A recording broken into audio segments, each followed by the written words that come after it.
We are Blue Five from Toronto. And today we are in Toronto. Yes. I am Samuel and I'm the photographer. My name is Raisin. I am Nathan. And I am Marcus.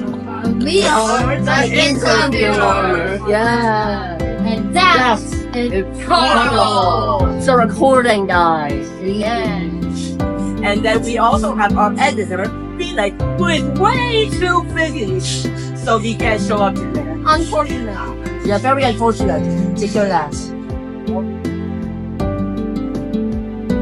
Liz! Yeah, listen, it's a Circle K. It's a commercial thing. And we're at the top. It's residential, you know. I hope they don't really care babble. That's what we call land use conflicts. Behind me is a residential area, but look at the window that's open. It is dirt. And besides, look at outside. There is a road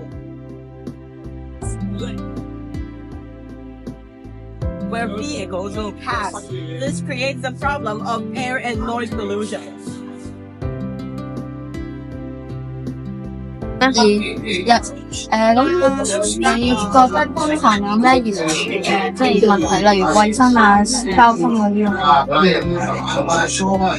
啊？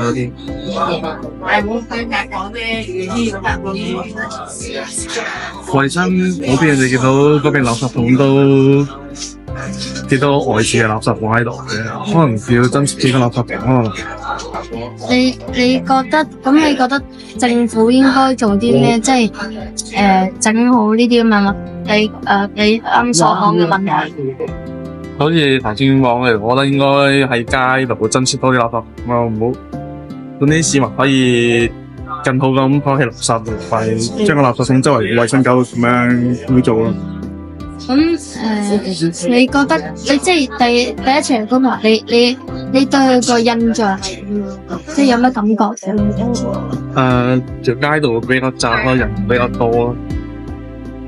你觀塘你俾一個好傳統嘅話，即係有咩好有咩話？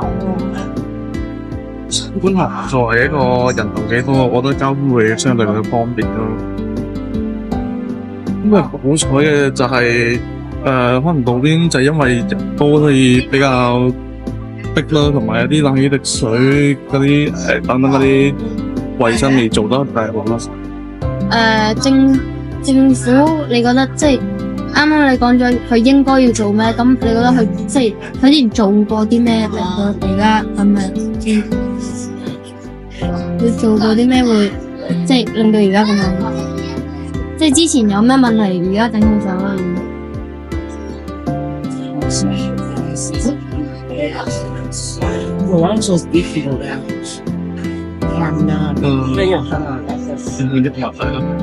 咁好啦，我錯嘅，唔該晒，唔該晒。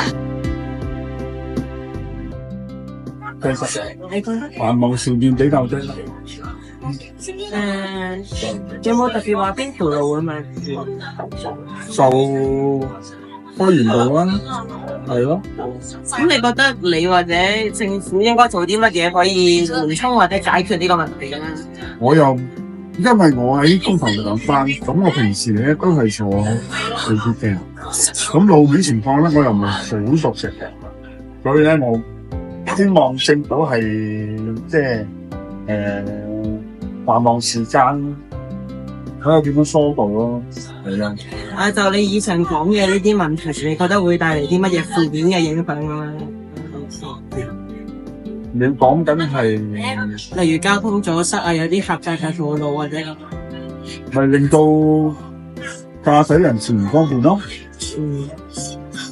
因為觀塘咧仍然係建設中，你睇觀塘碼頭嗰邊好多建設，所以令到咧經常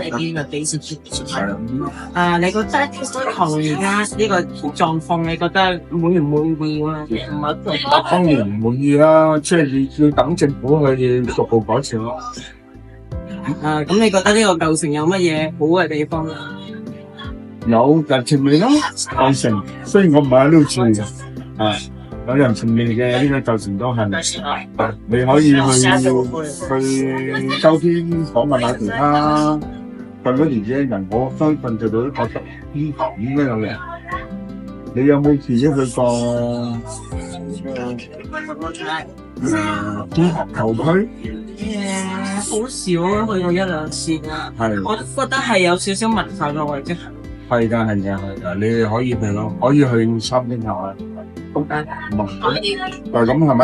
好，OK，拜拜。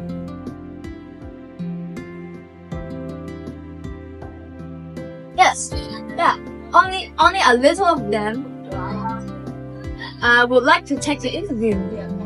Yeah, it's for reflection and learning. This is our video today. yeah.